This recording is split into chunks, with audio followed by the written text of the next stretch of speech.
What is going on, everyone? Episode 2 here of the GR Weekly Show. I am Matt McCarthy, Senior Redraft Analyst for GridironRatings.com. It is September 10, 2021. And, ooh boy, we just finished up the first game of the 2021 season. And, man, it was the best Thursday Night Football we've seen in quite a long time. Definitely, I think, the best primetime game we're going to have this week. And let me tell you, if we can have Dallas Cowboys and Tampa Bay Buccaneers games continue like that for the rest of the season, one, they're going to be great games, no matter who's playing them for fantasy. But I was also just extremely happy to see Dak Prescott back in action because I've been a big Dak supporter all through the preseason. And man, I'm just very excited. We actually got to see some real football. The overreactions were flying as much as the passes were, because I believe there was around like 100 plus passes in that game. So actually, we're going to dive. I think, let's get right into it. We got 7 games on the docket for today, 1 review and 6 previews. Coming up, we got the 4:00 p.m. games over on the East Coast. Then we got the Sunday night football game and the Monday night football game. So let's kick it off with Dallas and Tampa Bay. Tampa Bay does not cover in this one, but they pull out a win here. 31-29 is a little bit of a help there from Greg Zuerlein, missing some kicks possibly. But man, if there's one thing I can really take away from this game is that I want to have fantasy players playing against Dallas every single week, because last year I thought they were the team to be involved with, just because it looks like every single game was going to be fantasy goodness. And my thought has not changed at all going into the 2021 season. So let's really go hit over on Dallas. So Dak Prescott, man, what was something that I was looking for in this game was, well, okay, is Dak Prescott healthy, and is Dak Prescott going to be back to elite form and really looking like we kind of thought he would be? Yeah, and he goes out and throws the ball 58 times. And, there was multiple finishes this week of players looking at, 30-point plus finishes in full PPR and 6-point pass and touchdown, whatever you may play in. But, man, Dak Prescott, 108 total passes from the 2 QBs combined, with 58 of those coming from Dak. They had a plan, and they executed that plan. The plan was, okay, we're going to pass every single play we can. So 58 passes to 14 designed runs for the Dallas Cowboys, which is under the 80 play mark that I was hoping them for the hit. And they had 4 of the 5 games that Dak Prescott started and finished in the 2020 season, but 77 offensive plays, just as good as 80, really, right? But this is going to be a situation where I think you're going to want to keep Dallas Cowboys in your lineups. I think you're going to want to have them in there. Now, there were some poor finishes, and we'll get right to them. But Dak Prescott, I think this is probably the lowest I'm going to have him ranked all year. Them keeping him upright is something that I'm extremely excited to see with the offensive line. Only 1 sack actually in this game. It came in the last 2 minutes of the second quarter. But we have a little bit of problems. Obviously, Zach Martin was out for this game, but La'el Collins has been suspended 5 weeks for the substance abuse policy. Michael Gallup actually also comes out of this game with an injury, calf injury, going to be missing 3 to 5 weeks as well. But Dak Prescott, he looked good in the pocket. He looked a little slow moving around. He looked a little, whenever he had to get out of the pocket and try and make some, cover some yardage with his legs. He didn't look like he had a ton of speed, but he didn't look like he was favoring his ankle. Looks like he wasn't scared to take contact. He stepped up in the pocket a few times. We saw him make an excellent throw under pressure to, I believe, CeeDee Lamb in the corner of the end zone for a score. But man, we saw him have good completion percentage of basically everyone besides CeeDee Lamb, completing 35 of 43 attempts to non-CeeDee Lamb receivers, just north of 50% when he was targeting CeeDee Lamb. But with Cooper and Lamb, is there really concern with Lamb with a few drops in this game? 2 of them, I can at least say, probably go down in the stat books as drops. We also had the ball that goes in and out of his hand on a bullet from Dak Prescott. Led to an interception, really the only turnover or the only mistake that Prescott made in this game. And I really can't even say it was his mistake necessarily. But Lamb, Cooper, I think we have 2 top 12 receiver options. Now, it's going to be a little bit early to say and know both of them. Amari Cooper was my personal favorite Dallas Cowboys receiver going out of the preseason. Happy to see that he continued that sort of form. Now, did I expect him to go out and have, 139 yards and 13 receptions in week 1? Of course not. Did I expect CeeDee Lamb to have 104 yards on 7 receptions? Of course not. But 31 targets for the big players in this one. I think this is something to really even look that there might even be more of a notion that they're going to be targeting just as heavily going forward if Gallup is going to be missing at least around a month or so of the 2021 season. Moving on, though, Ezekiel Elliott is definitely the player of topic on this whole sort of. There's an overreaction on the Cowboys and there's an overreaction on the Tampa Bay Buccaneers. The one for the Cowboys is assuredly Ezekiel Elliott. While Ezekiel does not come out of this game with an impressive stat line, aim, sort of measure, again, only 14 total designed runs for the Dallas Cowboys, 11 carries, 33 yards, only 2 receptions for 6 yards for Ezekiel Elliott. Not a great week for a guy that you're drafting, top 5 or so, first round at the very least. Guy that I did have about with consensus. I had him as my RB11 going into the week 1. Not a good performance, but they had a plan and they stuck to the plan, which was if their ball was getting past the line of scrimmage, they were doing so through the air. They were not going to be running the ball. They did not really trust them to be successful. Anytime that they did hand the ball off to Elliott, Pollard, or even any sort of runs with Prescott on the outside, it did not get anywhere quickly. It was very unsuccessful. Elliott only had really 1 carry that was over like 5 yards or so. He had a long of about 13. So you have 13 of his total 33 yards coming on 1 play. Not exactly impressive stuff, but Tampa Bay is going to be a defense that I'm going to be ranking with real impunity, saying that this is going to be a team you do not want to be starting running backs against. You're going to have players, even good players, Christian McCaffrey, Alvin Kamara. They won't be guys possibly my top 5 because even though they do have the elite receiving that they can really fall on, rushing work is going to be a problem. This is one of the premier run defenses from 2020. It's going to look the exact same thing. Attack Tampa Bay through the air. One other thing that I was looking for was my one big thing for Dallas was, is there going to be another option outside of the 2 main receivers in the passing game? Michael Gallup going down. Dalton Schultz was the preferred target over Blake Jarwin. As of right now, if that's going to be what it leans to, and we don't have Michael Gallup in there, Cedric Wilson did mix in and out, with Michael Gallup as well. But if Schultz is going to be a favorite target, 6-4 in that sort of regard for Schultz over Jarwin, is at least something to kind of hope that there's going to be a little bit of more incentive to possibly move him towards your starting lineup. Again, every single week, Dallas Cowboys are going to be a team that I think you should be targeting on both them and against them. Over on the Tampa Bay side, well, Tom Brady, if you don't get to him, he's going to be able to really attack you all day surgically. Was not sacked in this game. And that's going to be a thing that if you let him really do his job and work, he's too smart, he's too good to not win football games. So while they did not hit the 34 points that opponents were scoring on Dallas 4 of the 5 games that Dak started and finished, 31 is pretty dang close. The one big thing that I did have, as I'm trying to take a sip of water, for the Tampa Buccaneers was what was going to be the running back rotation. So here's the big point of news over on the running backs for Tampa Bay. Ronald Jones only has 6 total snaps in this game. Why? He fumbles with 6 minutes left in the second quarter. A real just mean right hook type punching the ball out by DeMarcus Lawrence. He's not seen on the field again. Bruce Arians comes out today and says that he was not mentally in a good sort after him losing that ball. But Bruce Arians, the amount of pressure he puts on his players to hold on to the football, ironically enough, the exact next play after the fumble by Ronald Jones, you do have Leonard Fournette go out and tip a ball that goes for an interception. So if one player can make a mistake, how come he's not as punished as the second player? I believe it might be due to the fact that Leonard Fournette is the preferred player by Tom Brady. That's why we have him here. That's why they have Antonio Brown here. Tom Brady dictates so much of what the Tampa Bay Buccaneers team is. It's really hard to say that Fournette, though, is going to be the guy next week. We have Ronald Jones, who was so excellent up until he got hurt in 2020. He was the 2-1 sort of touch favorite in his, at 800 yards prior to week 13. Everything looked like it was supposed to be Ronald Jones until he got hurt, and Fournette had that great playoff stretch. But other than that, Gio was not really seen very much until that last drive. It looks like he needs to take a little bit of time to get familiar with the team. It looks like he wasn't able to really pick up on the playbook, or when he was in the huddle, he was really, reporting to Brady, where do you want me? Where am I going? Sort of deal.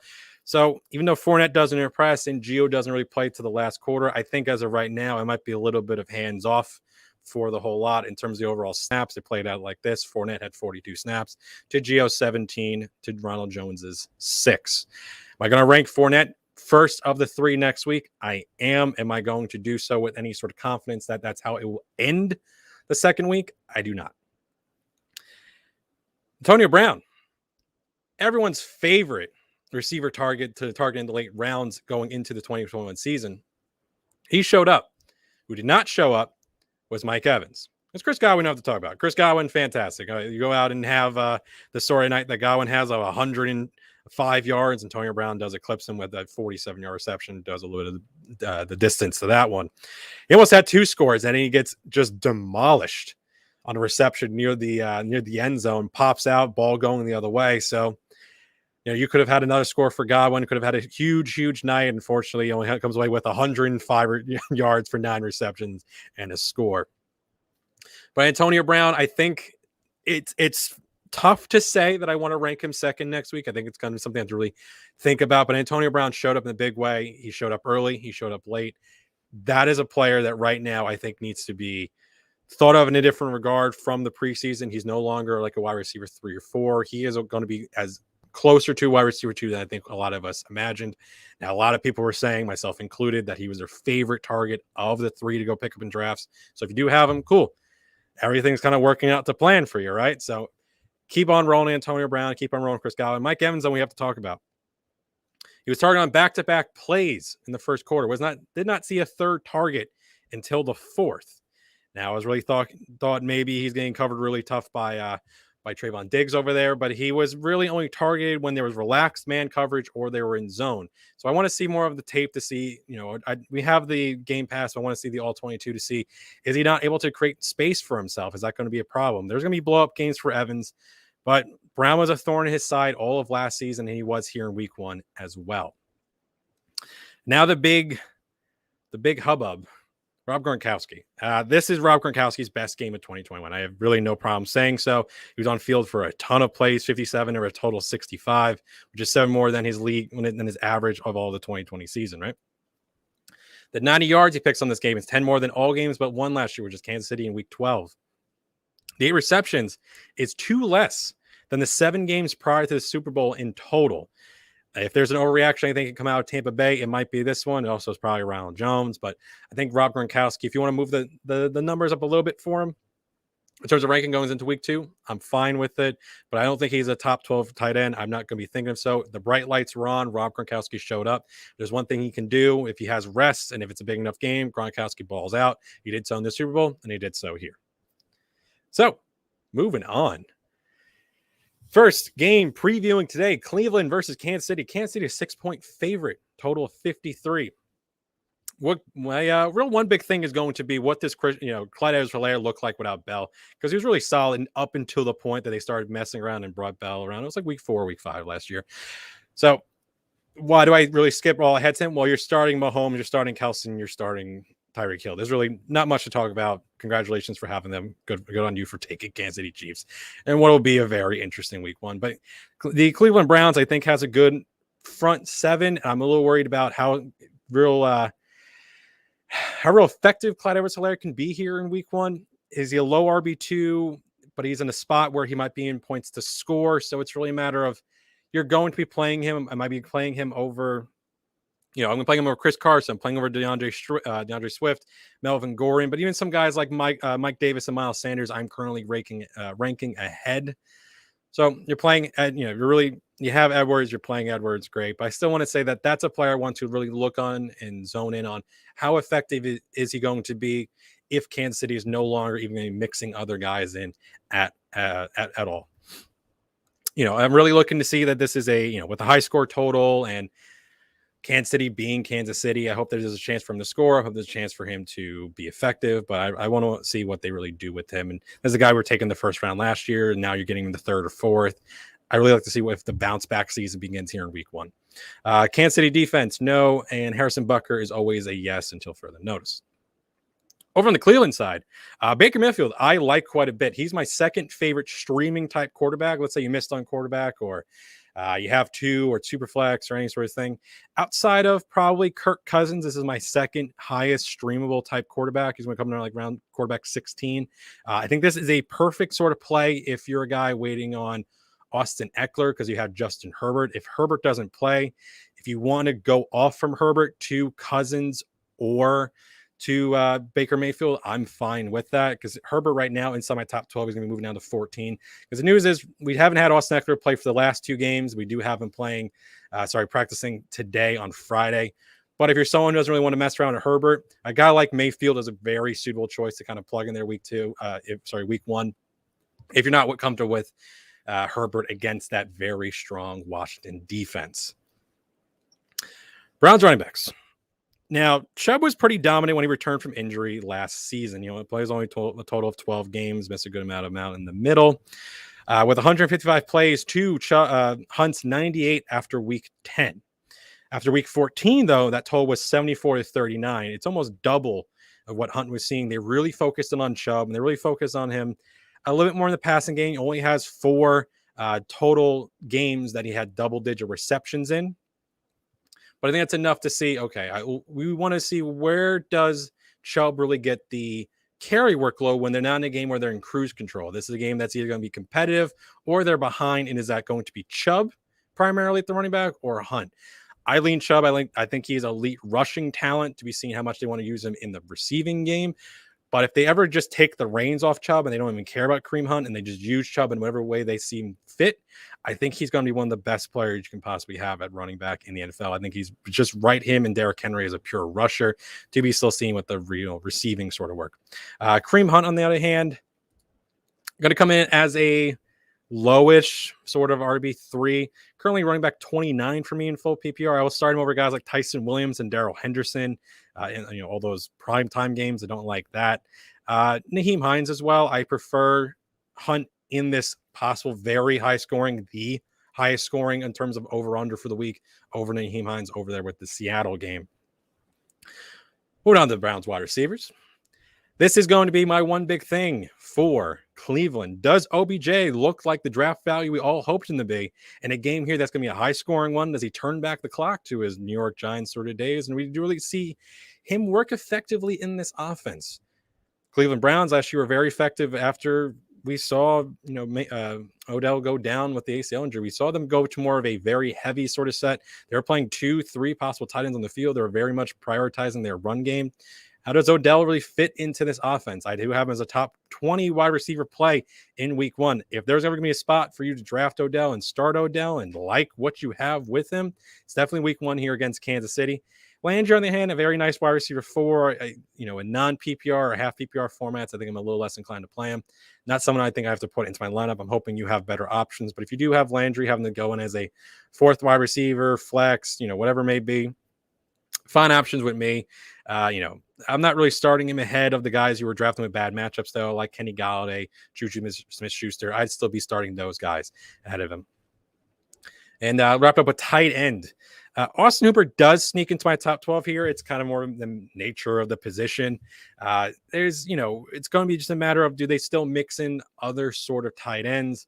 It's going to be a real problem to see if they do have enough sort of work to go around for that position. Austin Hooper at one point was a guy that we were all very excited to play.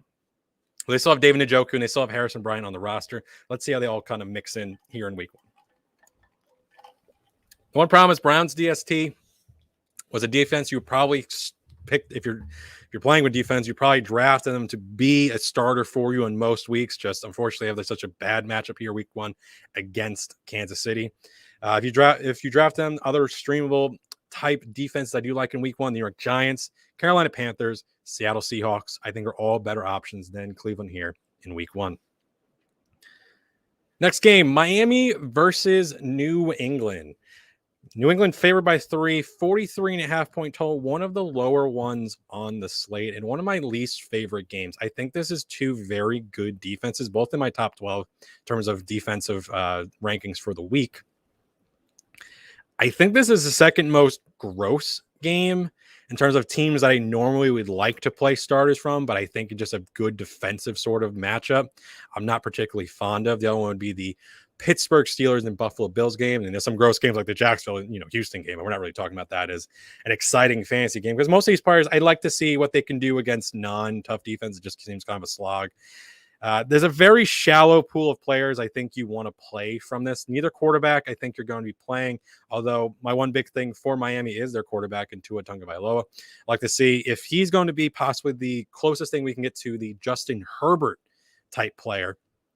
Justin Herbert comes out of nowhere last year.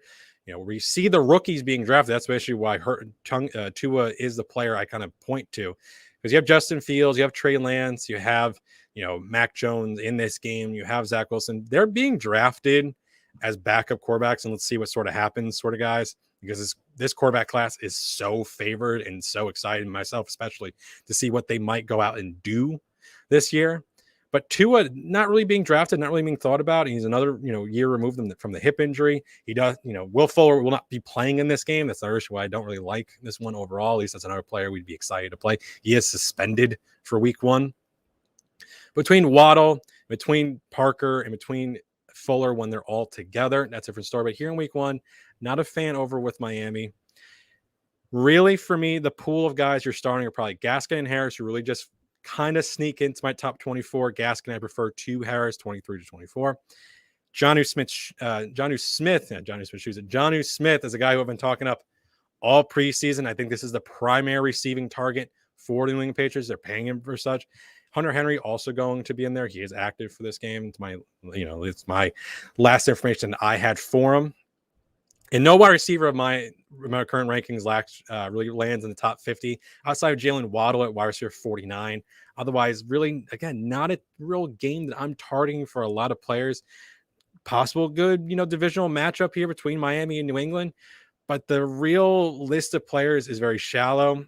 Patriots limiting opponents to scores of 11-3 over the last 2 seasons.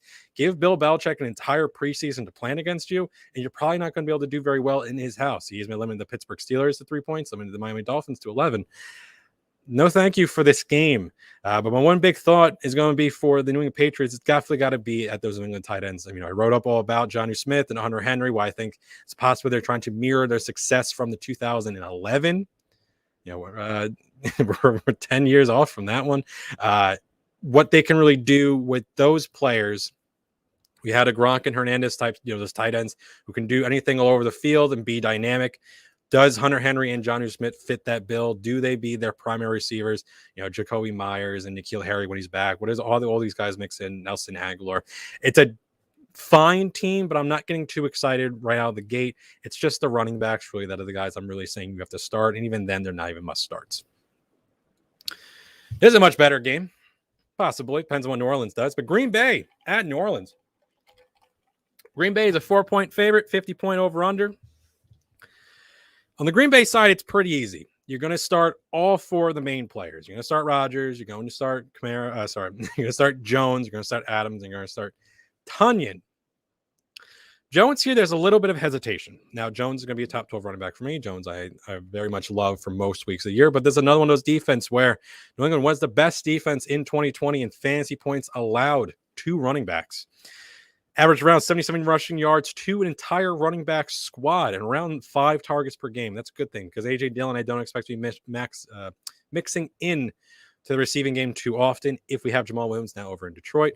Does that allow Aaron Jones to really soak up all of that receiving work? If he does, A, that's great for his entire season output. But B, I think that's possibly a very good thing here because I don't really like running him into that New Orleans front. Still very strong. They do have a little bit of suspension issues of David Onyemata and Bradley Roby, who was a trade over from the Houston Texans, both suspended for week 1. And they're not able to be active.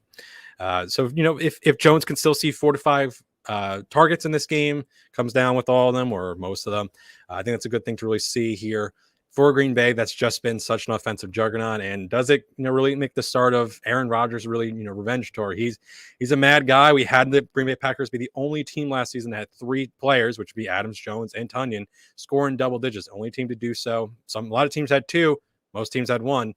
They had 3. But one big thing I want to see here with the Green Bay Packers is there a second wide receiver to roster on Green Bay? Currently, Marquez Valdes-Scantling is my highest or even only other ranked receiver outside Devontae Adams. Not a guy that I'm getting really looking to with a lot of real success out of week 1. He's a deep ball type of player that we saw from last season if they continue to be effective in that sort of range. that's something that I'm going to be excited to see. But otherwise, I'm not really too optimistic on here in week 1, but I want to see if anyone just emerges. So we got a question over. Rank my QBs in my leagues: Mahomes, Allen, Prescott, Murray. For week one, I will be going with Patrick Mahomes, Kyler Murray. Prescott was over down at 7 for me. Josh Allen comes in at quarterback 9. So it'll be Mahomes, Murray, Prescott, Allen. Thank you for your question there, Fabian.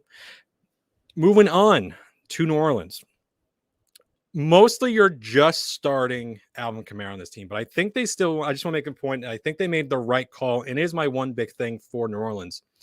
I think they made the right call with Winston being the starter, and I think it helps them move the ball downfield and helps them become a more overall team than what Taysom Hill could have done. Now, do I think Taysom was still going to be mixing in? Of course. They do like him near the goal line. They do like doing these gadget sort of operations for them.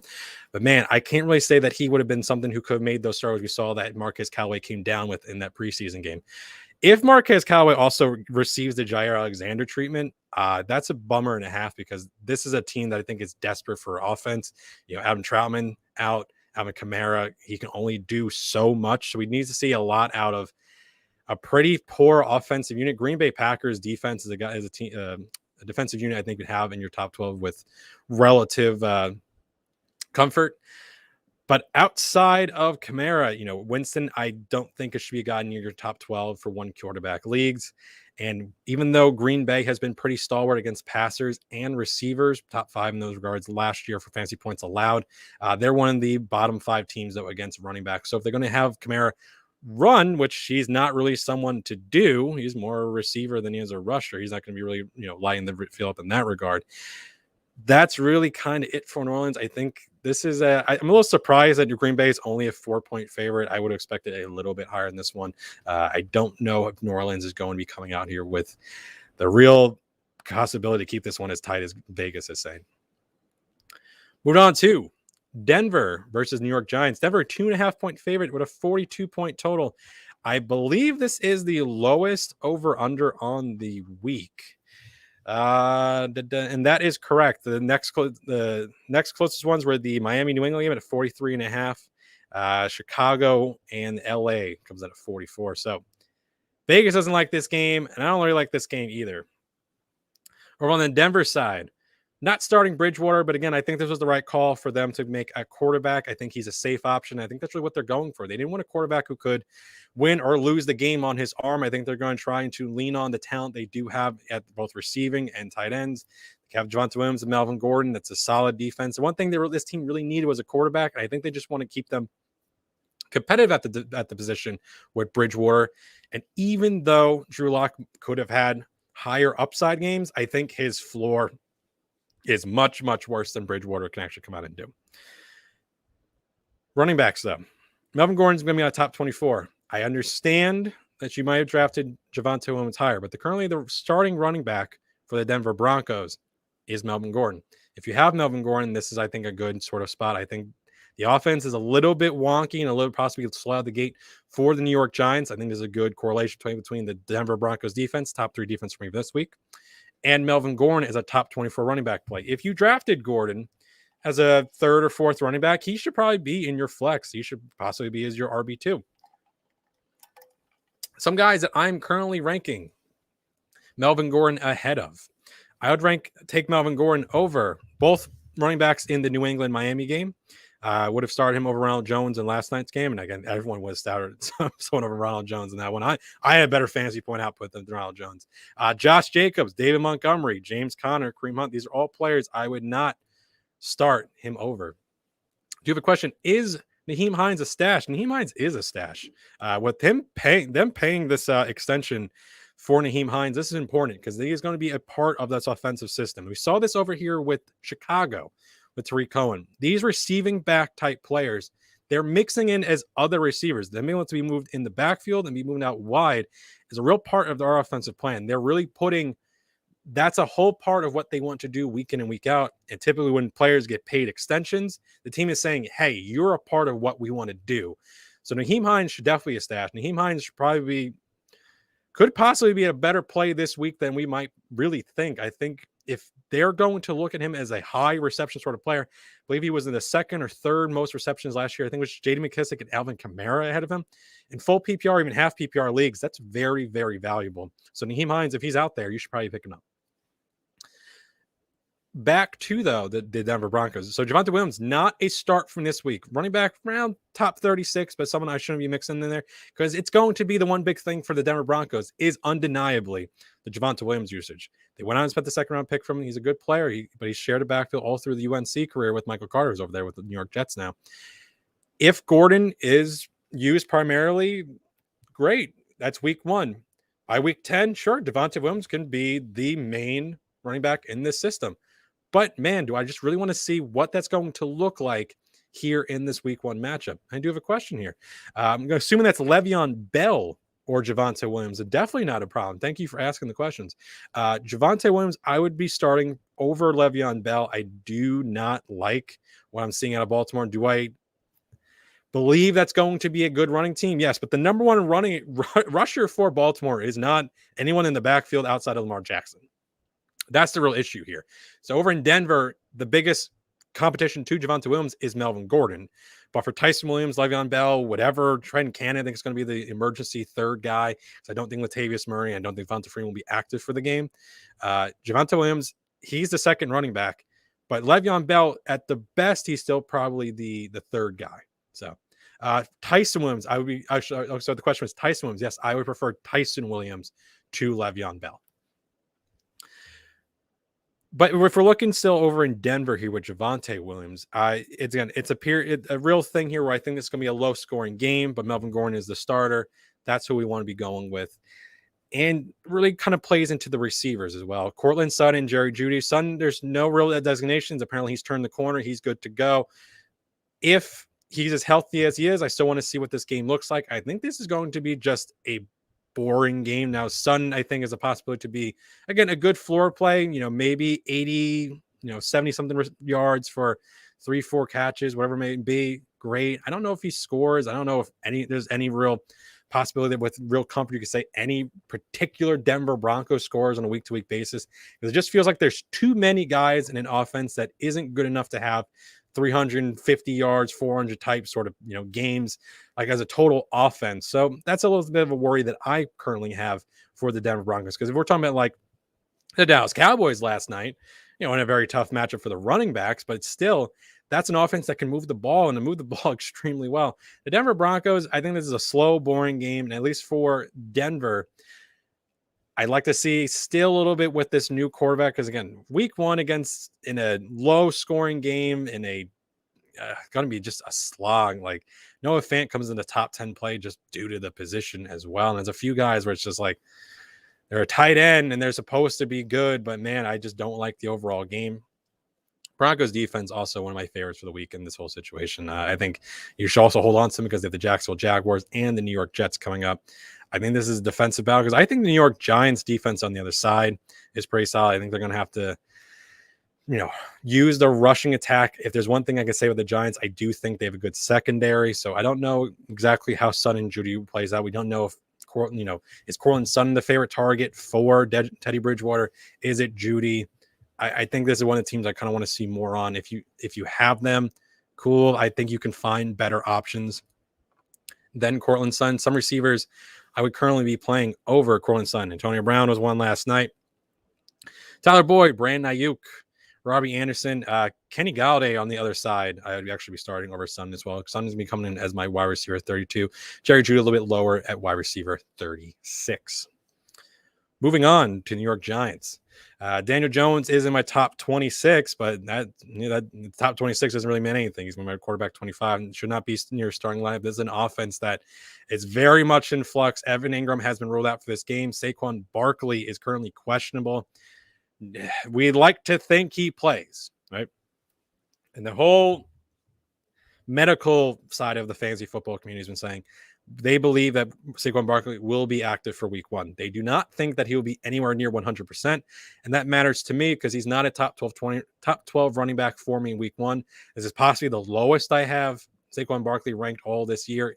The more reps he gets, the more action he sees. And as long as he stays healthy, Saquon Barkley should be back to being a great player.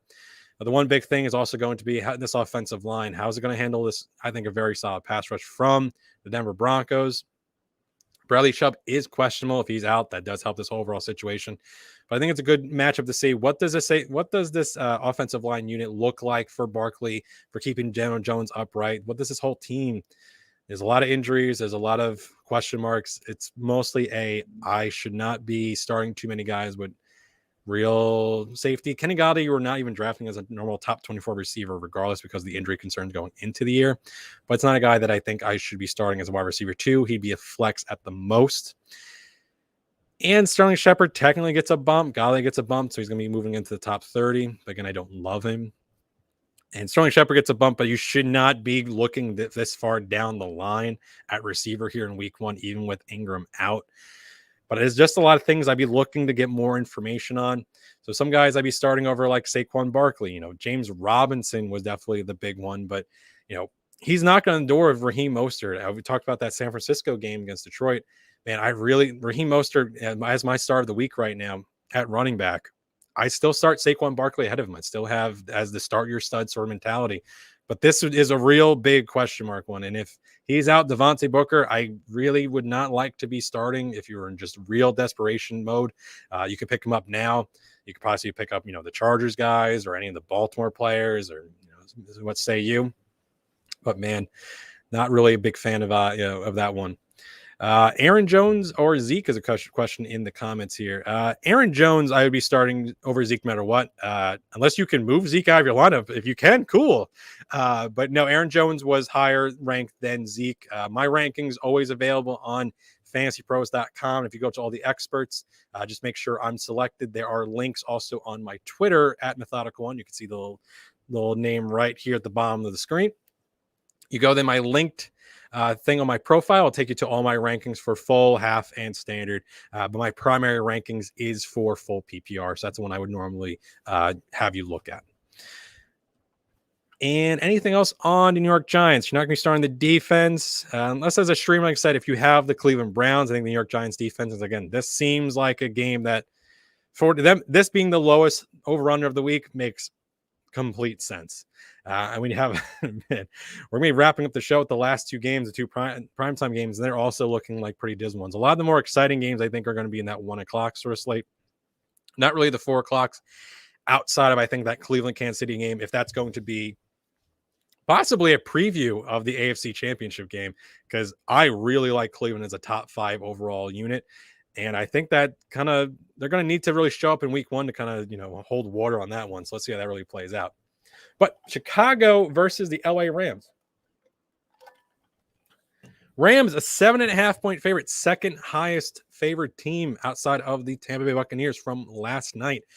44-point total. Again, one of the bottom 3 teams. One bottom 3 over-unders for the week. Chicago, it's pretty cut and dry, which is just you're really only starting Allen Robinson, and that's it. If we all have our way, this would be our one and only showing of Andy Dalton for the entirety of the 2021 season. Will he start after week 1? It's to be seen. So we're all kind of rooting here for Aaron Donald and the bunch to not hurt Andy Dalton, but to make it so he doesn't look very good. The worse that Andy Dalton looks, the more of a chance we get Justin Fields as quickly as possible. And that's really what we want to see. That's when we think the Chicago Bears offense really starts showing what they are for, the rest of this season and the years coming up. But outside of him, Dave Montgomery, I'm not really looking at it, because if you have a poor quarterback, you have a poor offensive whole system going for you. Outside of Andy Dalton favoring possibly one receiver like he's done in the past, like he did with AJ Green for years over in Cincinnati.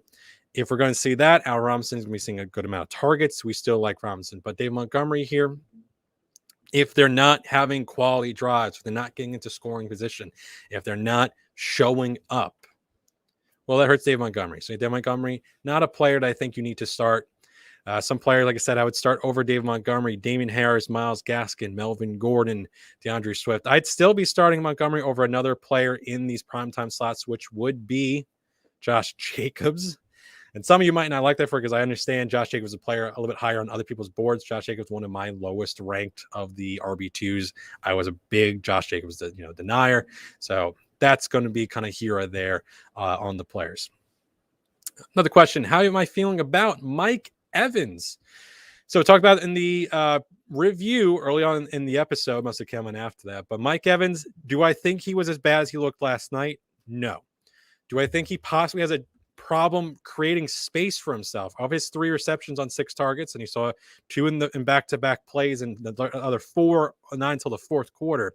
If Mike Evans is not able to create space for himself like Antonio Brown and Chris Godwin are able to, as his only receptions that I saw came on zone and kind of relaxed man coverage from Dallas. And Dallas, I think, an offense that should be passed on as much as they were in last night's game.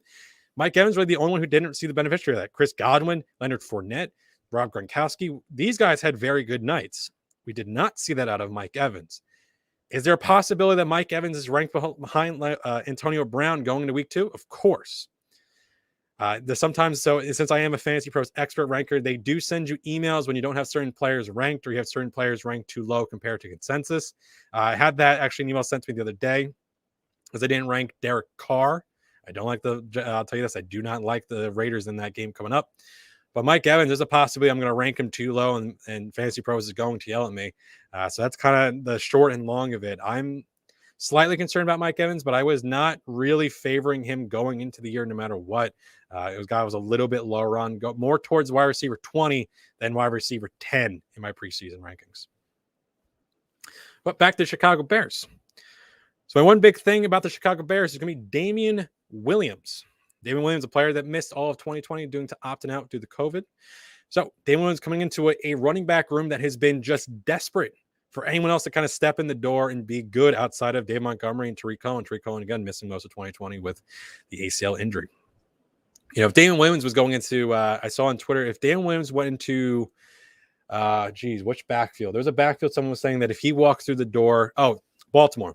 If he walked through the door for the Baltimore Ravens, we wouldn't have to be dealing with Tyson Williams or, Latavius Murray. And this Damian Williams, I think, is a very good player. He's also able to fill in both roles. Tariq Cohen missing 6 weeks with the pup. So with Williams, he can fill into this passing role that the Chicago Bears value. They value having receiving back like they've had with Cohen, but he can also fill in snaps for David Montgomery. What does that mean for David Montgomery's overall upside? A player who, had the highest percentage of running back snaps in all of 2020. You had Ezekiel, who had more snaps, but no running back was more heavily used in his offense than David Montgomery at 71% of the snaps. The only running back to have a percentage of 70 or more. And the second thing was Damian Williams is going to be hitting into, I believe, Montgomery's receiving upside. David Montgomery was the, I believe, 5th or 6th highest receiving total of all running backs last year. And only players, a few ahead of him were guys like Alvin Kamara, J.D. McKissick, Naheem Hines. These are real, true receiving backs. And then David Montgomery, which is a player we did not expect to really kind of go into this sort of role and be able to, succeed in that manner. So David Montgomery, if you'd like to start him in week 1, by all means do so. It's your team, controlled as you will. I'm not very high on him against this LA Rams. I think this is a game that Chicago is unfortunately probably not going to be in control of for very much. So if it leans down Robinson getting more targets, great. I like him as a top 20 receiver, not as a top 12 option, though. I believe I actually have, let me see what I have him compared to the receivers on the other side. I believe I favor him to both. I do. I favored him to both. Robert Woods at 18 and Cooper Kupp at 19. I'm kind of a coward, and I don't really know how this team's going to play out currently, really, right now with Robert Woods and Cooper Kupp. I'm going to talk about in a second, but Robinson favored over both of those guys. Chicago Bears defense not starting, and neither the kicker. Moving on to the Los Angeles Rams. Matthew Stafford, currently the only top 12 quarterback for the preseason that I'm not ranking in my top 12. McVay's offense has been known to be very difficult to understand early on, and the large spread makes me a little queasy about this being overly competitive. So you're going to be starting Woods, and you're going to be starting Kupp as, wide receiver 2s. But beyond that, do I like the running backs? No, I like to see how Henderson and Michelle work out. I prefer Henderson to Michelle, but it's still a matter of how much work does Michelle kind of take in the boring start of games, and does he take anything near the goal line? I'm favoring Henderson receiving game. I'm favoring Henderson near the goal line. And man, that can all change in a second if the Rams really decided that they wanted to use Michelle in more inventive ways. Michelle was just brought over to really be played as a between the 20s, kind of boring first, we need to pick up 3 yards sort of guy. But man, I currently can't have really too much confidence in that. I don't think he's a very good player. But Darrell Henderson, I don't know if they have very much confidence in either. So I'm just not really liking the running back group in week 1. My one big thing, though, is going to be on Tyler Higbee. Is Tyler Higbee going to be a player we can now look at as a top 12 options? A player that 4-game stretch he had at the end of 2019 is more of what we can see when he's the only guy. Joe Everett now moving on from the Los Angeles Rams the offseason to the Seattle Seahawks. So if Higbee can be a possibly safe option in an offense, I think he's going to be throwing more that with Cam Akers out than what if Cam Akers was in. Again, tough matchup. Let's see what he does against Chicago. There'll be better matchups down the line for all these receivers, but I really want to see is Higbee going to be involved enough that in a better matchup, he would be a guy that would be starting as a top 12 option with real confidence. But right now, I just want to see what they're really just going to be using him in any sort of regard. I have another question over here. I took DeAndre Swift over Chris Carson, but I feel like you can go either way. For the year, I prefer Swift to Carson. For week 1, I also prefer Carson to Swift by 1 rank. So 19 for Carson and 20 for DeAndre Swift. Thank you for the questions. Rams DST is the last sort of thing we're going to play on. That's my DST number 2 on the week. Matt Gay, top 10 kicker for me as well. I feel like there's a possibility that the one thing I could say is a saving grace for the LA Rams. If Chicago's not able to get themselves out of their own half of the field, I think it creates very favorable offensive situations for the LA Rams. That also leads to their kickers performing well, but also leads to more scoring opportunities. So whatever it may be in terms of the overall effectiveness of these players is to be seen, but at least I think there'll be opportunities for them to at least be on the Chicago side of the field for LA. One last game, and we're going to be wrapping it up with the Baltimore Ravens versus the Las Vegas Raiders.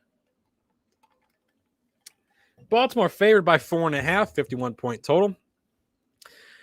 Vegas is a really high on this game. I'm curious, with that not particularly large spread, they think that Vegas is going to keep this one interesting. Now, this was a top 10 overall offense in terms of points scored, but Baltimore is a little bit of a different team.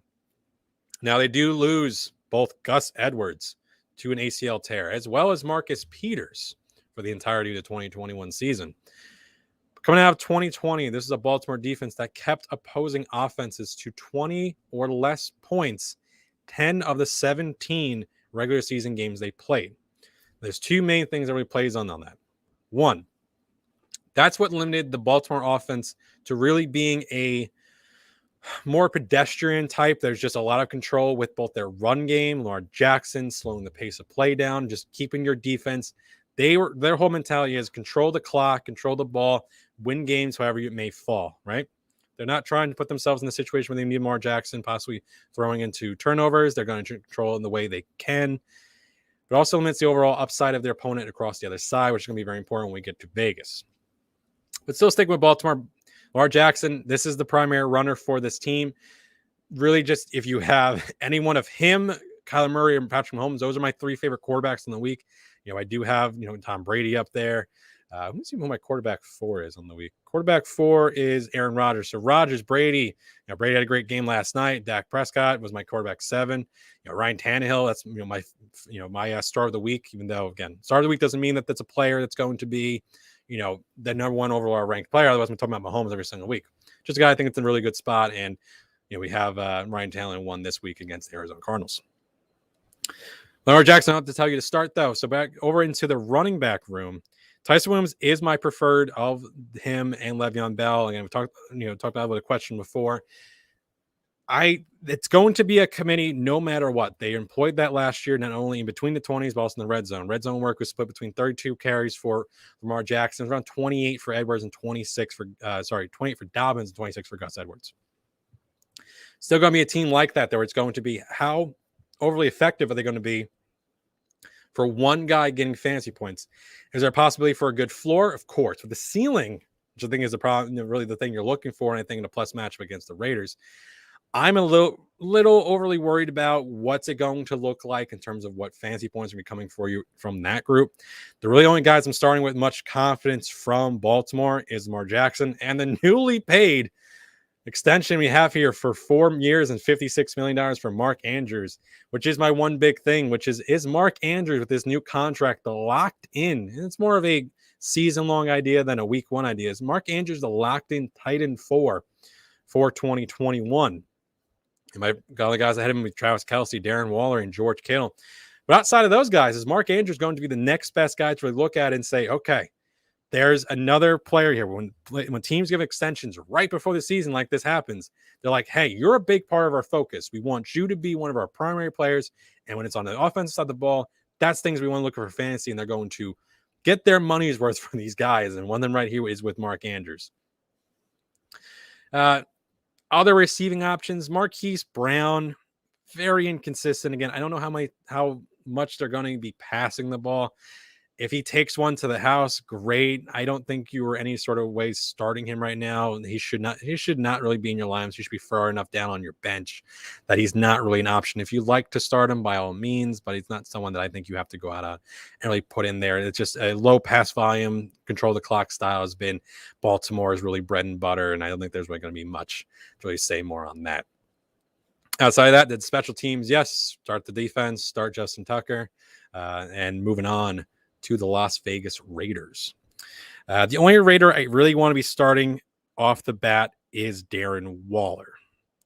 Now, again, Vegas says this stays sort of close, and it's an implied total of like 27.5 to like 23.5. So if they're saying both teams score 3 touchdowns, they're saying on the coin flip of a 50, almost, you're not favoring this. Again, 10-7, they were keeping teams under 21 points in the matter of the 10, but Waller is the number one receiver of this team. The actual receiver is between Edwards and Ruggs and all the rest of them, and Hunter Renfrow, whatever it may be. Edwards is currently my favorite guy, but he's down the wide receiver 50 range. He's not players, again, in week one I'm really looking to start. So really it's just Waller, no receivers, no on Carr. Again, I didn't even have him ranked originally. We have to rank at least, 20 or so quarterbacks, and at a certain point, any quarterback I don't play or rank, or any other player I don't rank at all, I'm basically saying, hey, I don't think you should be starting them with any sort of idea, right? But otherwise, the running backs, which we come to my one big thing, the last one big thing for week one is, did the Raiders pay Kenyon Drake to just sit on the bench? Because they're paying him the exact same amount of money as they are for Josh Jacobs. And there's, again, very similar players, both in the top 10 in carries, both in the top 10 in rushing touchdowns last year. Jacobs was better in the receiving game, but he didn't have Chase Edmonds like Kenyon Drake did. These are very similar players. These are pure runners. Do I like Jacobs more than Drake on a straight up sort of basis? I do. But 3 of the 5 offensive linemen they had to start last season have changed out. One's a rookie with Leatherwood here for the Raiders. This is not a favorable matchup. This is not a team I want to be really pushing my chips on in week one, the Raiders against the Baltimore Ravens. Now, again, Josh Jacobs was mostly talked up by other people. I was not on the Jacobs bandwagon. I was a guy who was saying this is one of my easiest avoids. So if you do have other running backs, I would go out and try to do so. Again, running backs, I would be starting over Josh Jacobs, David Montgomery, both running backs, Myles Gaskin, Damon Harris. A lot of running backs today have been guys, in this middling tier. But again, Raheem Mostert, Melvin Gordon, these are both players that I would be ranking over Jacobs. Maybe you got lucky in the James Robinson lottery. You have James Robinson. I would have started Ronald Jones. I would be starting Ronald Jones behind Josh Jacobs now, I can tell you that. But otherwise, that's going to be wrapping it up for week one. Oh, man. I'll tell you this. I'm excited for football. I'm excited to not look at my fantasy scores for most of the day and just enjoy the games. Because the one thing I could say is there's a real quick way to get yourself anxious and get yourself all paranoid about your scores is checking your fantasy teams every 10 minutes. I'm in like 19 leagues, so that's not something I can really be doing. But next week, what's the show program look like? Monday, Wednesday, Friday, 7:30 p.m. Eastern on the YouTube channel. I think we're going to be in audio soon. So if you're watching us on YouTube, thank you. But if you prefer us on Spotify or any of those other places, that's either coming very soon or is out now. And I got to speak with the boss. But otherwise, like I said, Monday, Wednesday, Friday is going to be me, 7:30. We have on Wednesdays, 5:30 off the grid. Possibly it's going to be shifting around with that, but otherwise it's going to be me and John June again off the grid for week 2, roster decisions and flex sort of players. Tuesdays and Thursdays, it's going to be me. Outside of it, on Tuesday and Thursday, it's going to be getting defensive with Gary and the crew. Otherwise, for Gridiron Ratings, I am Matt McCarthy, Senior Redraft Analyst again for the site. Good luck in your matchups this week. And if, again, this is the first time or the last time you've been spending your time with me, again, I appreciate it. Otherwise, have a good week, everyone. Good luck in your week 1 matchups and have fun out there, all right?